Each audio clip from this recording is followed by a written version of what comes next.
Assalamualaikum warahmatullahi wabarakatuh. Yang terhormat dosen pengampu mata kuliah ayat dan hadis ekonomi, yaitu Bapak Dr. Ahmad Otong Bustomi, LCMAG, dan teman-teman yang saya banggakan. Sebelumnya, perkenalkan, nama saya Yolanda Fitrian dari Ekos 2B akan mempresentasikan materi terkait akad gadai atau rahan. Pendahuluan, yaitu kebutuhan ekonomi sering menimbulkan transaksi utang piutang, sehingga diperlukan jaminan yang aman.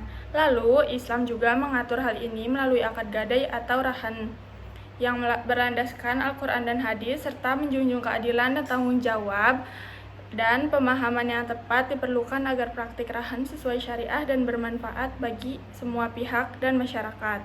Selanjutnya, pengertian. Akad gadai atau rahan adalah akad jaminan utang dalam Islam dengan menyerahkan barang bernilai ekonomi sebagai agunan. Yang dimaksud agunan itu adalah jaminan yang diberikan oleh seseorang kepada pihak pemberi pinjaman, misalnya bank, untuk menjamin pelunasan utang tersebut. Lalu barang tetap juga menjadi milik pinjaman, namun dapat digunakan untuk pelunasan jika utang tidak dibayar. Rahan juga bertujuan menjadi kepastian dan keamanan bagi kedua pihak tanpa unsur riba, serta menjadi dasar praktik pegadaian syariah. Selanjutnya ada ayat Al-Quran terkait akad gadai atau rahan, yaitu pada surat Al-Baqarah ayat 283 yang berbunyi, Bismillahirrahmanirrahim. Wa in kuntum ala safari wa lam tajidu katiban farihanu maqbudoh fa in amina ba'dukum ba'dun falyu'addil ladzi tumina amanatahu wal yattaqillaha rabbah wa la taqtumus syahadah wa may yaktumha fa innaha asimu qalbuh wallahu bima ta'maluna alim. Yang mempunyai arti, dan jika kamu dalam perjalanan sedang kamu tidak mendapatkan seorang penulis, maka hendaklah ada barang jaminan yang dipegang. Tetapi jika sebagian kamu mempercayai sebagian yang lain, hendaklah yang dipercaya itu menunaikan amanatnya atau utangnya, dan hendaklah dia bertakwa kepada Allah Tuhannya. Dan janganlah kamu menyembunyikan kesaksian, karena barang siapa yang menyembunyikannya, sungguh hatinya kotor atau berdosa. Allah Maha mengetahui apa yang kamu kerjakan. Quran Surat Al-Baqarah ayat 283. Selanjutnya ada hadis terkait akad gadai atau rahan yang berbunyi, Bismillahirrahmanirrahim. An Aisyah radhiyallahu anhu qalat, Tuwfiya Rasulullah sallallahu alaihi wasallam wa rid'uhu marhunatun yang ada Yuhudiyin bisalasina sa'an min sya'in, yang mempunyai arti dari Aisyah radhiyallahu anha. Ia berkata, Rasulullah sallallahu alaihi wasallam wafat dalam keadaan baju besi beliau digadaikan kepada seorang Yahudi dengan imbalan 30 syak gandum. Hadis riwayat Bukhari nomor 2916 dan Muslim nomor 1603.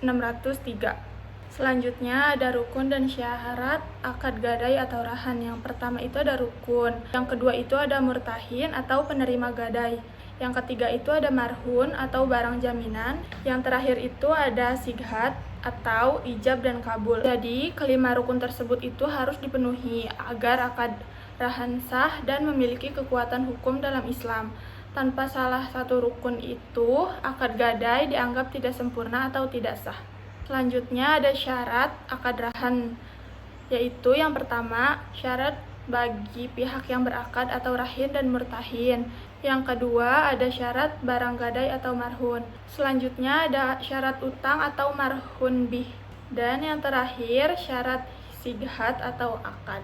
Selanjutnya ada etika akad gadai dalam Islam.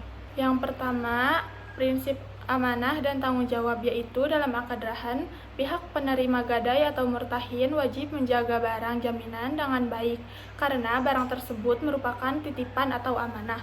Barang gadai tetap menjadi milik pihak yang menggadaikan rahin, sehingga tidak boleh dirusak dan disalahgunakan. Yang kedua ada tidak mengambil manfaat tanpa izin, yaitu salah satu etika utama dalam rahan adalah tidak memanfaatkan barang gadai tanpa izin dari pemiliknya. Jika barang tersebut dimanfaatkan tanpa izin, maka hal itu dapat mengarah pada praktik yang tidak dibenarkan dalam Islam. Yang ketiga, ada menjunjung tinggi kejujuran dan transparansi. Keempat, ada tidak menzolimi salah satu pihak. Selanjutnya, yang kelima, ada menghindari unsur riba dan praktik yang tidak sah. Selanjutnya, ada mengedepankan nilai tolong-menolong atau ta'awun.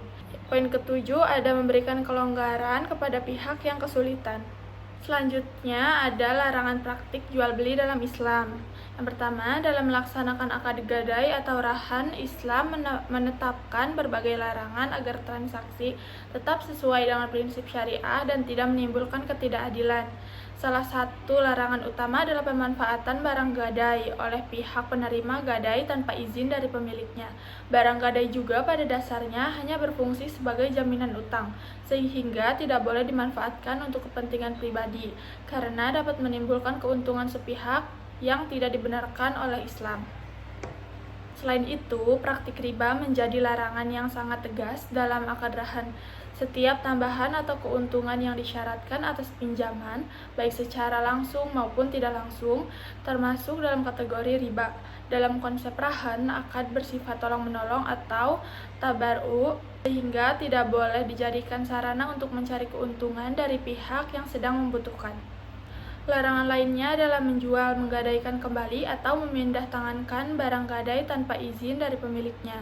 Kepemilikan barang tetap berada pada pihak yang menggadaikan atau rahin, sedangkan pihak penerima gadai atau murtahin hanya berhak menahan barang tersebut sebagai jaminan. Tindakan mengambil alih kepemilikan tanpa hak dapat dikategorikan sebagai bentuk kezaliman dalam muamalah. Di samping itu juga, Islam juga melarang adanya unsur ketidakjelasan atau goror dalam akad rahan. Ketidakjelasan dapat terjadi pada nilai barang, jumlah utang, jangka waktu, maupun ketentuan pelunasan. Hal ini juga dapat memicu konflik dan merugikan salah satu pihak, sehingga akad harus dilakukan secara jelas dan transparan sejak awal. Lalu, praktik menahan barang gadai secara berlebihan setelah utang dilunasi juga termasuk larangan. Barang jaminan juga harus segera dikembalikan kepada pemiliknya setelah kewajiban dilaksanakan.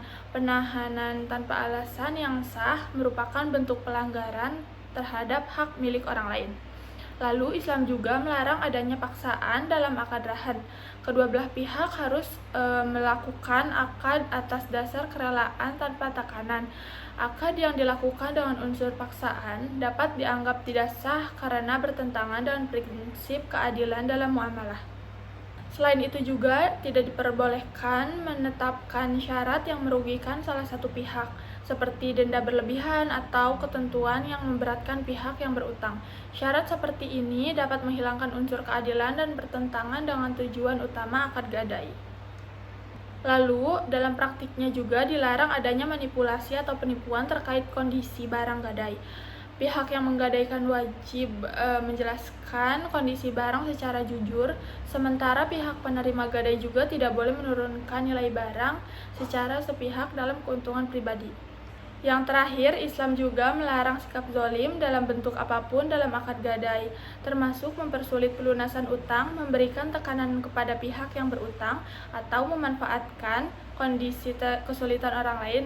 Sebaliknya, Islam juga menganjurkan sikap saling tolong-menolong dan memberikan kemudahan sebagai bentuk implementasi nilai keadilan dan kemanusiaan dalam muamalah. Selanjutnya, kesimpulan dari keseluruhan materi yang telah saya jelaskan yaitu akad rahan adalah jaminan utang yang diperbolehkan dalam Islam berdasarkan Al-Quran, hadis, dan fatwa DSN MUI. Pelaksanaannya harus memenuhi rukun, syarat, dan etika, serta menghindari riba dan goror agar terciptanya keadilan. Oleh karena itu, rahan juga perlu diterapkan secara benar, transparan, dan menjadi sarana tolong-menolong. Sekian presentasi dari saya. Terima kasih atas perhatiannya. Semoga materi yang saya berikan dapat bermanfaat untuk kita semua. Wassalamualaikum warahmatullahi wabarakatuh.